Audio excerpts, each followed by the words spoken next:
नमस्कार। आज का वीडियो ओशो के विचारों पर आधारित है। उनके विचार हमेशा से प्रेरणादायक और प्रासंगिक है।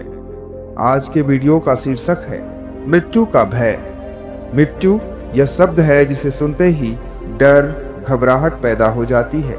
हम सभी ये जानते हैं कि एक दिन हमें मरना ही है, फिर भी हम मृत्यु से घबराते हैं और यह डर इतना गहरा होता है कि हम इसे नज़रअंदाज करने की कोशिश करते हैं, लेकिन यह फिर भी हमारे अवचेतन मन में बना रहता है।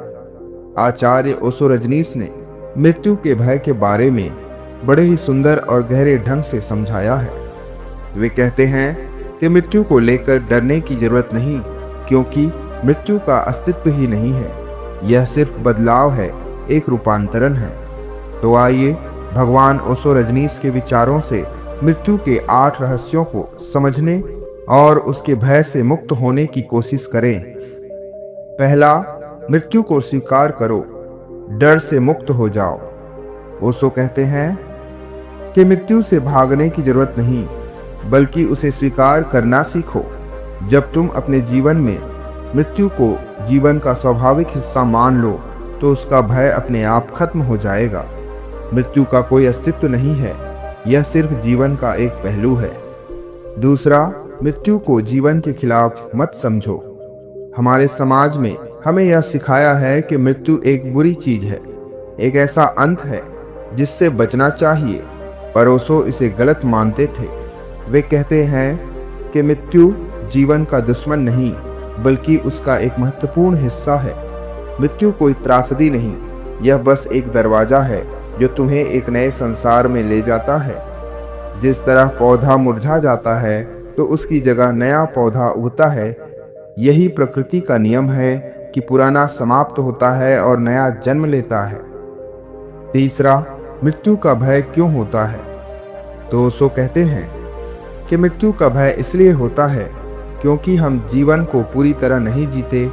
जो व्यक्ति अधूरे जीवन को जीता है, उसे मृत्यु का डर होता है। जो व्यक्ति पूरी तरह जीता है, वह बिना डर के मर सकता है। इसलिए ओशो हमें यही संदेश देते हैं कि हर क्षण को पूरी तरह से जियो। जब जीवन पूर्णता के साथ जिया जाता है, तो मृत्यु का डर समाप्त हो जाता है। चौथा, ध्यान ही मृत्यु के भय से मुक्ति दिला सकता है। ओशो कहते हैं, ध्यान ही एकमात्र तरीका है जिससे हम मृत्यु के भय से मुक्त हो सकते हैं। जब हम ध्यान में जाते हैं तो हमें पता चलता है कि हम शरीर नहीं, हम आत्मा हैं। ध्यान हमें मृत्यु के पार ले जाता है। जब हम ध्यान में गहराई से उतरते हैं तो हमें एहसास होता है कि मृत्यु तो बस एक बदलाव है, लेकिन हमारी आत्मा अजर अमर है। पांचवा, मृत्यु के बारे में सोचना बंद करो, जीवन के बारे में सोचो। अधिकतर लोग अपने जीवन का अधिकांश समय यह सोचकर बर्बाद कर देते हैं कि कहीं उनकी मृत्यु जल्दी ना हो जाए। वे इससे इतना डरते हैं कि जीवन का आनंद लेना ही भूल जाते हैं। ओशो कहते हैं, यदि तुम हमेशा मृत्यु के बारे में सोचते रहोगे तो जीवन तुम्हारे हाथ से फिसल जाएगा। मृत्यु से मत डरो, बल्कि जीवन को पूरी गहराई से जियो, क्योंकि वर्तमान पल ही सत्य है। छठवां, मृत्यु का सामना कैसे करें?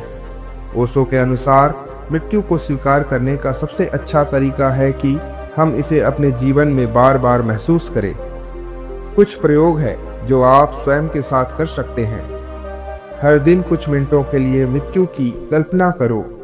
महसूस करो कि तुम्हारा शरीर मर रहा है, लेकिन तुम्हारी आत्मा बनी हुई है। देखो कि मृत्यु के बाद भी तुम्हारी चेतना कायम रहती है। सातवां, मृत्यु का जश्न मनाओ। यह सुनने में अजीब लगा होगा, लेकिन ओशो कहते हैं, मृत्यु कोई शोक का विषय नहीं, बल्कि उत्सव का अवसर है। जब कोई मरता है तो वह एक नए रूप में जन्म लेता है। इसलिए मृत्यु पर रोने के बजाय उसे खुशी से स्वीकार करना चाहिए। कहा जाता है कि ओशो रजनीश के आश्रम में कोई मरता था तो वहाँ शोक मनाने के बजाय कीर्तन और नृत्य होता था, क्योंकि वे मानते थे कि आत्मा अपनी अगली यात्रा के लिए निकल रही है और उसे प्रेम और आनंद के साथ विदा करना चाहिए। आठवां, मृत्यु के बाद क्या होता है? तो ओशो कहते हैं, मृत्यु के बाद कुछ समाप्त नहीं होता, बल्कि सब कुछ नए रूप में बदल जाता है। जैसे एक लहर समुद्र में समा जाती है, वैसे ही मृत्यु के बाद आत्मा अस्तित्व में विलीन हो जाती है। लेकिन यह समाप्त नहीं होती, बल्कि और अधिक विशाल बन जाती है। इसलिए मृत्यु से डरने की जरूरत नहीं, यह सिर्फ एक रूपांतरण है, एक नए जीवन की शुरुआत है। तो अंत में निष्कर्ष यही है कि ओशो के विचार हमें सिखाते हैं कि मृत्यु से डरना व्यर्थ है। जब तक हम जीवन को पूरी तरह से नहीं जीते, तब तक हमें मृत्यु का भय बना रहेगा। जब हम मृत्यु को समझ लेते हैं तो उसका भय समाप्त हो जाता है। तब हम हर क्षण को प्रेम, आनंद और पूरी जागरूकता के साथ जीने लगते हैं, और यही जीवन का सबसे बड़ा रहस्य है। धन्यवाद। नमो बुद्धाय।